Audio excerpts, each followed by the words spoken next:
My name's Dr. Tim Ball. I'm a climatologist. I have a PhD in climatology from the Queen Mary College, the University of London, England.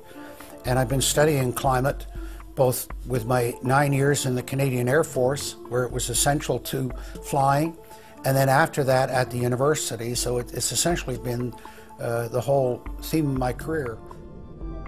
Initially we were called climate skeptics. I said, but all scientists are skeptics. If you're not a skeptic, you're not a scientist. And then when that didn't work, then they came out with the charge that we were climate change deniers. And I remember when I was first called a denier, and it was in the Times of London in England. And of course the word denier was clearly deliberately chosen because of the Holocaust connotations of that term. So it was not only a charge that you were ignoring the truth, but you were doing it in a very evil way.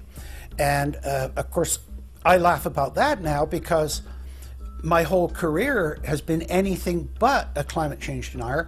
I've spent my career trying to educate people to how much climate changes naturally.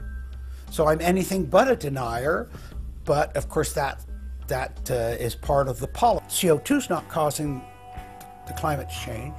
What is? What are the major driving factors? And so they're essentially the ones that are left out by the Intergovernmental Panel on Climate Change. It's unbelievable to me that they can come out and ignore the sun. I mean, everybody knows the sun goes in, it gets cool. You notice that, right? You have an eclipse, the temperature drops, and the birds start to get excited and so on. And when you look at the seasonal changes with the sun, how you can suggest that the sun is not a factor is really quite remarkable.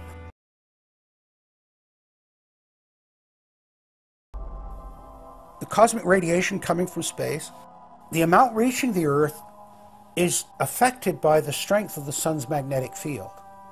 So the magnetic field of the sun is almost like a gateway controlling the cosmic radiation reaching the Earth.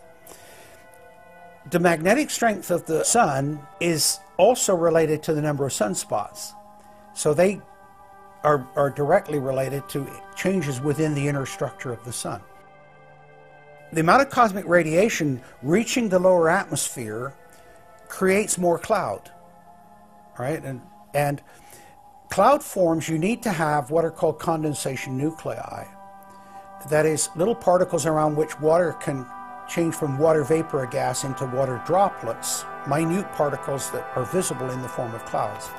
We've known for a long time that there was more cloud than the amount of particles in the atmosphere, because we assumed it was clay particles and salt particles that were creating this condensation process. But there was this gap. We now realize, of course, it's the cosmic radiation that's doing it.